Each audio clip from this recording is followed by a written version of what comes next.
پہلے وضو کر کے جائیں، وضو کر کے جائیں اور ادب سے جائیں. اسلام کی تبلیغ ہو رہی ہے. اسے میں نے کہا اللہ اکبر. یعنی آج فلموں کے ذریعے اسلام کا نام روشن ہو رہا ہے. آج اگر کسی فلم پر پابندی لگنے کی بات آتی ہے تو مسلمان سوچتا ہے ہم اپنے مسلمان بھائی کی فلم ہے، ہم پہلے تھیٹر میں جا کے اس فلم کو دیکھیں گے. پابندی تو مسجد پر بھی لگنے کی بات آئی تھی، پابندی تو نماز پر بھی لگنے کی بات آئی تھی. تو نے مسجدوں کو تو آباد نہیں کیا، تو نے نمازوں سے تو اپنی مسجدوں کو آباد نہیں کیا. اس کا مطلب یہ ہے کہ تجھے فلموں سے محبت ہے، تجھے فلمی اداکاروں سے محبت ہے، تجھے نماز سے محبت نہیں ہے. آج کتنے مسلمان نوجوان ہیں وہ شاہ رخ خان کے جیسا بال رکھتے ہیں، سلمان خان کی جیسی باڈی بناتے ہیں. سلمان خان نے جو لاکٹ پہنا ہے وہ لاکٹ پہنتے ہیں اور گھروں میں اپنے پسندیدہ فلمی ہیرو اور ہیروئن کی تصویریں لگاتے ہیں. میرے بھائیوں، اگر گھر کے اندر برکت چاہیے، اگر گھر کے اندر رحمت چاہیے تو گھر کے اندر سے ان تمام فضول چیزوں کو آپ نکال دیں. اور تصویروں کے معاملے میں بھی میں اکثر یہ کہتا ہوں کہ جہاں ضرورت نہ ہو بلا ضرورت، آج کتنی مسلمان لڑکیاں ہیں وہ آپس میں فوٹو لیتی ہیں، اس کے بعد اسٹیٹس پہ لگاتی ہیں یا اپنی سہیلیوں کو بھیجتی ہیں.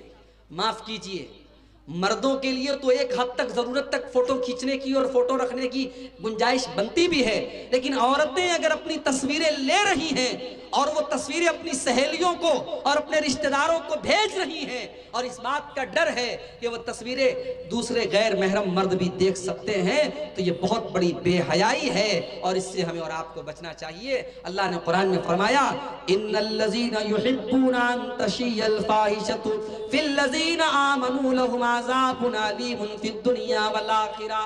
جو لوگ مسلمانوں کے درمیان بے حیائی کو پھیلانا چاہتے ہیں ان کو دنیا میں بھی دردناک عذاب ملے گا اور آخرت میں بھی دردناک عذاب ملے گا. آپ اسٹیٹس پر گانا لگا رہے ہیں. آج کل اسٹیٹس کیا ہو رہا ہے؟ منگنی کر دینے سے وہ لڑکی آپ کے لیے جائز نہیں ہو جاتی، جب تک نکاح نہ ہو جائے تب تک وہ آپ کے لیے جائز نہیں. تو آج کا نوجوان ہوتا تو کہتا کہ ارے آپ نے ایک آواز سنی اور ہم شادی کر لیں. کوئی تیار نہ ہوتا.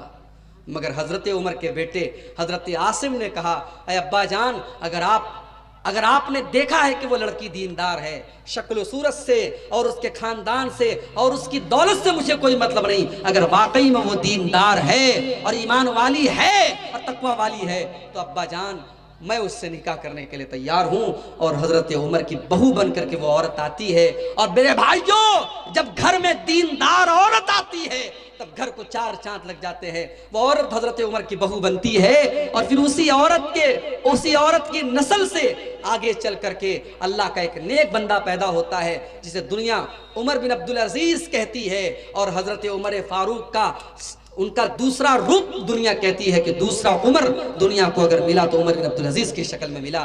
میرے بھائیوں، جب نیک اور دیندار بیوی گھر میں آتی ہے تو گھر کو چار چاند لگ جاتا ہے. اسی لیے اللہ کے نبی سے پوچھا گیا کہ سب سے بہترین عورت کون سی ہے، سب سے اچھی عورت کون سی ہے؟ آپ نے فرمایا التی تسرہ اذا نظر، جب شوہر دیکھے تو خوش ہو جائے. بہترین عورت وہ ہے کہ شوہر دیکھے تو خوش ہو جائے.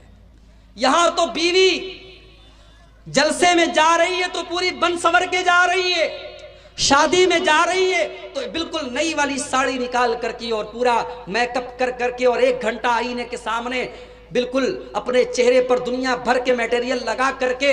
اور بعض عورتیں تو اتنا اپنا رنگ بدل لیتی ہیں کہ ان کے موبائل کا فیس لاک جو ہوتا ہے وہ موبائل بیچارہ ان کو نہیں پہچانتا کہ کون آ گئی. معصوم بچے ماں کو نہیں پہچانتے یہ کون سی عورت میرے گھر میں آ گئی. اتنا میک اپ کر کے اپنے آپ کو بدل لیتی ہیں. شادی کے لیے اتنا میک اپ ہو رہا ہے، پارٹی میں جانے کے لیے اور گھومنے پھرنے کے لیے اتنا میک اپ ہو رہا ہے.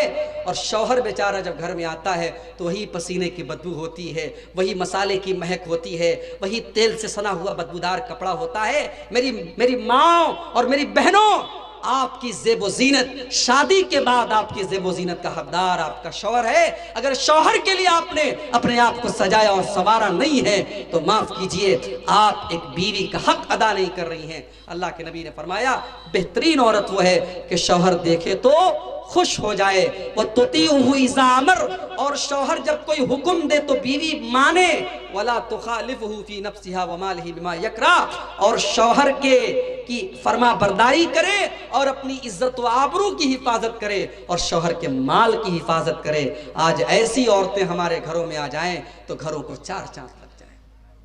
ہاں جانتے ہو لوگ انویسٹمنٹ کرتے ہیں اولاد کے لیے، پیسہ ہے نا، لوگوں کے پاس دولت ہے، کوئی بیرپور میں زمین خرید رہا ہے، کوئی نیپال میں دکان لگا رہا ہے، کوئی کہیں پر پیسہ لگا رہا ہے، لوگ انویسٹمنٹ کرتے ہیں، زمین خریدتے ہیں، جائیداد خریدتے ہیں اپنے بچوں کے بھوشیہ کے لیے، اپنے بچوں کے فیوچر کے لیے۔ میری ماں اور بہنوں اور میرے بھائیوں، اگر آپ اپنے بچے کا فیوچر بنانا چاہتے ہیں، اگر آپ اپنے بچے کا بھوشیہ بنانا چاہتے ہیں، اگر آپ یہ چاہتے ہیں کہ آپ کا بچہ آپ کے بعد بھی چین اور سکون کی زندگی گزارے، تو سب سے پہلا کام آپ یہ کیجئے کہ آپ دیندار بن جائیے، آپ نیک بن جائیے۔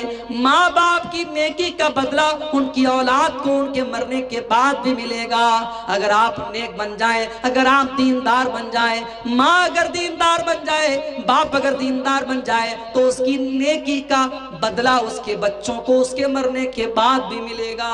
اور اگر آپ دلیل اس کی پوچھنا چاہتے ہیں تو چلیے ہم قرآن کا 16واں پارہ آپ کو دکھا دیتے ہیں۔ کل جمعہ کا دن ہے، جمعہ کے دن اگر آپ کو موقع ملے گا 15 سے 20 منٹ آپ کو لگے گا، قرآن مجید کے 15ویں پارے میں اور 16ویں پارے میں ایک سورت ہے، سورۃ الکہف۔ اللہ کے نبی نے فرمایا کہ جو جمعہ کے دن اس کی تلاوت کرتا ہے، اگلے جمعہ تک اللہ تعالیٰ کی طرف سے اس کو ایک روشنی، ایک نور، ایک لائٹ عطا کی جاتی ہے، یعنی آپ کی زندگی میں برکت والی روشنی آئے گی۔ 15 سے 20 منٹ لگے گا، آپ سورہ کہف کی تلاوت ضرور کر لیں۔ سورہ کہف میں اللہ تعالیٰ نے ایک واقعہ بیان کیا، حضرت موسیٰ علیہ السلام کا اور حضرت خضر علیہ السلام کا۔ یہ دونوں اللہ کے پیغمبر ہیں، دونوں ایک گاؤں کے پاس سے گزرتے ہیں۔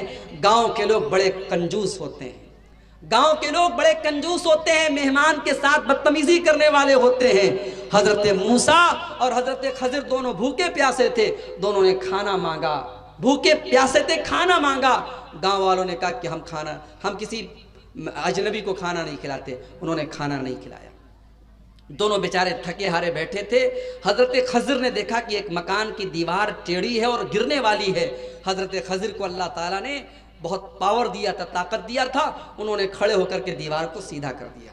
حضرت موسیٰ کو بڑا غصہ آیا کہ ایک تو ان کنجوسوں نے ہم لوگوں کو کھانا نہیں کھلایا اور آپ نے فری میں ان کی دیوار ٹھیک کر دی۔ حضرت موسیٰ نے کہا اگر آپ چاہتے تو پہلے اجرت مانگ لیتے، اس کا بدلہ مانگ لیتے، اس کے بعد آپ دیوار ٹھیک کرتے، آپ نے دیوار کیوں ٹھیک کی؟ تو اس کا جواب دیتے ہوئے حضرت خضر نے کہا تھا وَأَمَّا الْجِدَارُ فَكَانَ لِغُلَامَيْنِ يَتِيمَيْنِ فِي الْمَدِينَةِ وَكَانَ تَحْتَهُ كَنْزٌ لَهُمَا۔ اے موسیٰ، وہ دیوار دو یتیم بچوں کے مکان کی دیوار تھی، وہ دیوار دو یتیم بچوں کے مکان کی دیوار تھی، اور اس دیوار کے نیچے خزانہ چھپا ہوا تھا جو ان بچوں کے باپ نے اپنی زندگی میں اپنے بچوں کے لیے دبا کے رکھا تھا۔ اگر دیوار گر جاتی خزانہ گاؤں والے لوٹ لیتے، اور ویسے بھی گاؤں والے بڑے لالچی اور مکھی چوس کنجوس تھے، اس لیے اللہ نے مجھے حکم دیا کہ میں دیوار کو ٹھیک کر دوں تاکہ کل جب وہ بچے جوان ہو جائیں، سمجھدار ہو جائیں، تب اپنے باپ کا خزانہ وہ حاصل کر لیں۔ اور یہ کام میں نے کیوں کیا؟ وَكَانَ أَبُوهُمَا صَالِحًا، کیونکہ ان دونوں بچوں کا باپ نیک تھا، باپ نیک تھا، اس لیے اللہ نے اس نیک باپ کی اولاد کو بے سہارا نہیں ہونے دیا۔ میرے بھائیوں، آپ کی بنائی پراپرٹی، آپ کی بنائی زمین اور جائیداد تباہ ہو سکتی ہے، مگر آپ کی نیکی کبھی برباد نہیں ہوگی۔ آپ نیک بنیے، اپنے آپ کو نیک بنائیے، آپ کی نیکی کا ثواب آپ کے بچوں کو آپ کے مرنے کے بعد بھی ملے گا۔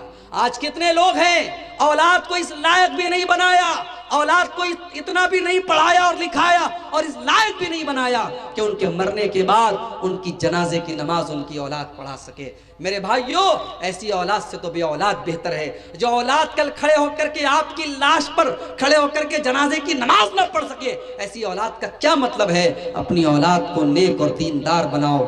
اسی لیے اللہ کے نبی فرماتے جب انسان مر جاتا ہے اس کے عمل کا سلسلہ ٹوٹ جاتا ہے، مگر 3 چیزوں کا ثواب مرنے کے بعد بھی اس کو ملتا رہے گا۔ ان 3 چیزوں میں ایک چیز یہ بھی ہے، آپ نے فرمایا او ولد صالح یدعو لہ، اگر انسان اپنے پیچھے نیک اولاد کو چھوڑ کر کے گیا ہے تو نیک اولاد اس کے لیے دعا کرتی رہے گی۔ نیک اولاد کو چھوڑ کے جائے۔ اسی طریقے سے اگر آپ چاہتے ہیں کہ گھر کے اندر دینداری آئے تو میرے بھائیوں گھر کے اندر سے حرام چیزوں کو نکال دیجئے۔ آپ کے گھر میں گنڈا تعویذ نہیں ہونا چاہیے، آپ کے گھر میں کوئی غیر شرعی کام نہیں ہونا چاہیے، آپ کے گھر میں حرام تصویریں نہیں ہونی چاہیے۔ ہمارے بہت سارے نوجوان ہیں شاہ رخ خان کے بڑے فین ہیں، اور آج کل تو شاہ رخ خان صاحب کے اتنے بڑے فین ہو چکے ہیں، ان کی کوئی فلم آئی ہے اس فلم کا اتنا پرچار کیا جا رہا ہے۔ ایک صاحب نے مجھے موبائل پر میسج بھیجا کہ شاہ رخ خان کی اس فلم کو دیکھ